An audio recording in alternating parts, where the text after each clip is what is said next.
Halo semuanya, perkenalkan kami dari kelompok 8 yang beranggotakan saya sendiri, Hendrikus Tajak, dan rekan-rekan saya Andreas Lapiandi dan Milensius Imen. Pada pertemuan kali ini kami membahas tentang kepemimpinan dan model kepemimpinan pendidikan. Saya sebagai pemateri pertama akan membahas tentang pengertian kepemimpinan dan fungsi kepemimpinan. A. Pengertian kepemimpinan.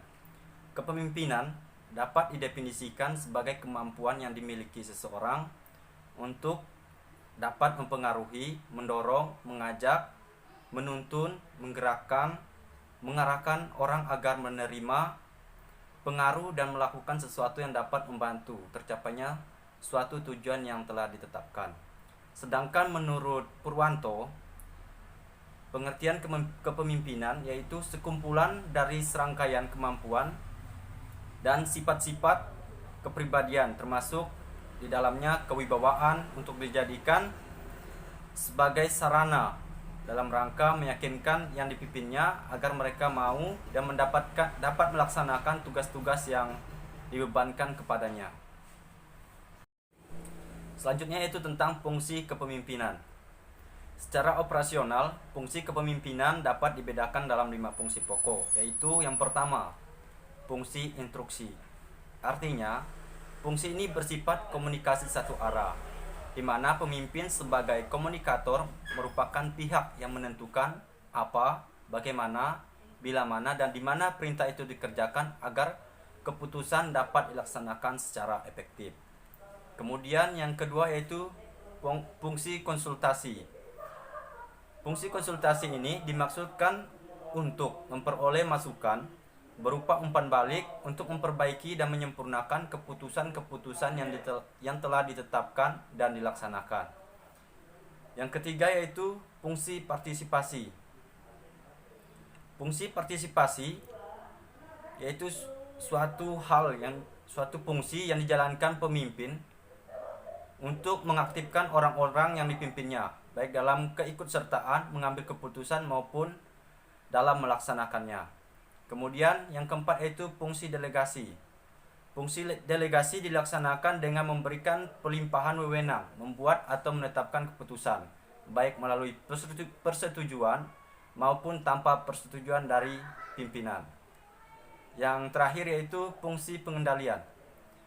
Fungsi pengendalian bermaksud bahwa kepemimpinan yang sukses, efektif, atau mampu mengatur aktivitas anggotanya secara terarah dan dalam koordinasi yang efektif, sehingga memungkinkan tercapainya tujuan bersama secara maksimal. Sekian materi dari saya, akan dilanjutkan oleh pemateri selanjutnya. Prinsip-prinsip kepemimpinan pendidikan.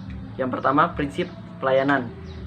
Prinsip pelayanan bahwa pemimpinan sekolah harus menerapkan unsur pelayanan dalam kegiatan operasional sekolah.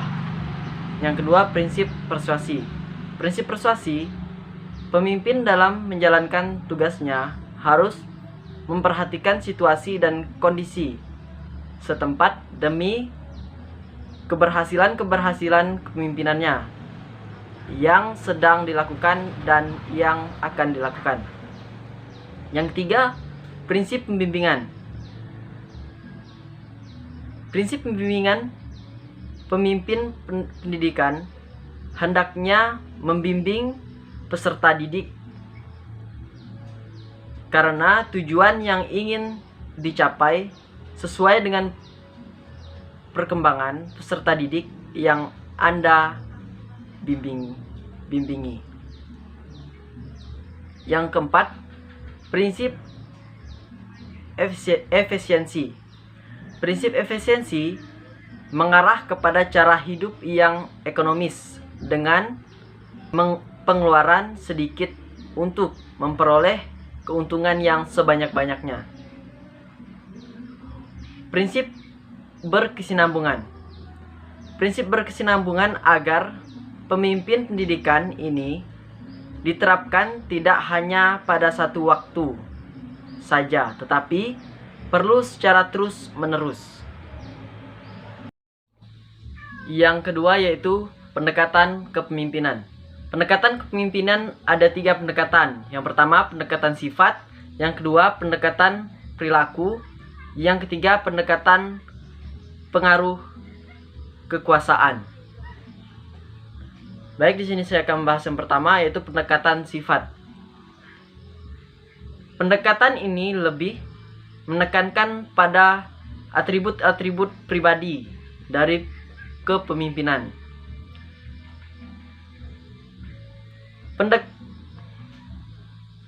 Dasar dari pendekatan berasumsi bahwa sebagian orang secara alamiah dianugerahi beberapa ciri yang tidak dimiliki orang lain.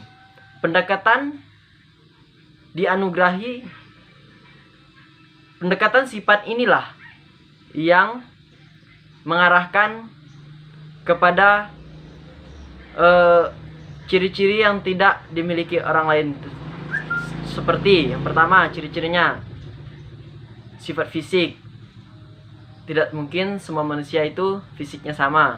Yang kedua, kepribadian. Setiap orang itu pasti kepribadiannya berbeda-beda. Yang ketiga, kemampuan atau kecakapan atau skill individu. Ini setiap manusia pasti memiliki skill yang berbeda-beda. Pendekatan ini secara global melihat bahwa keberhasilan seseorang pemimpin sangat dipengaruhi oleh sifat-sifat personal. Di samping keterampilan dan kecakapan yang harus dimiliki setiap individu pemimpin. Yang kedua yaitu pendekatan perilaku. Di sini sudut pandang pendekatan perilaku akan dilihat perilaku yang dapat diamati oleh seorang pemimpin melalui kecenderungan, sifat-sifat pribadi dan kewenangan yang dimilikinya. Tentunya pendekatan ini telah lebih mengutamakan acuan, trait, force, dan power approach.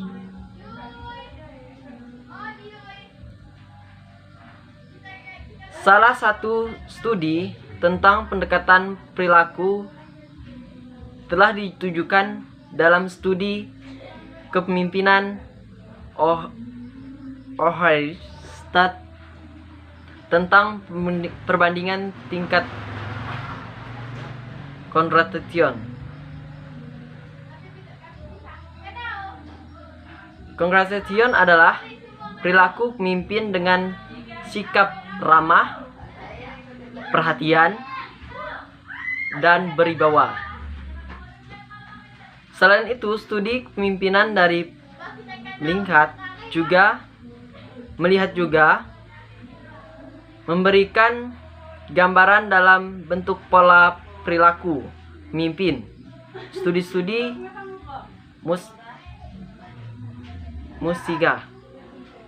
Mustilah melakukan 3 bentuk jenis perilaku berikut. Yang pertama, perilaku yang berorientasi pada tugas. Yang kedua, perilaku yang berorientasi pada hubungan. Yang ketiga, perilaku yang berorientasi pada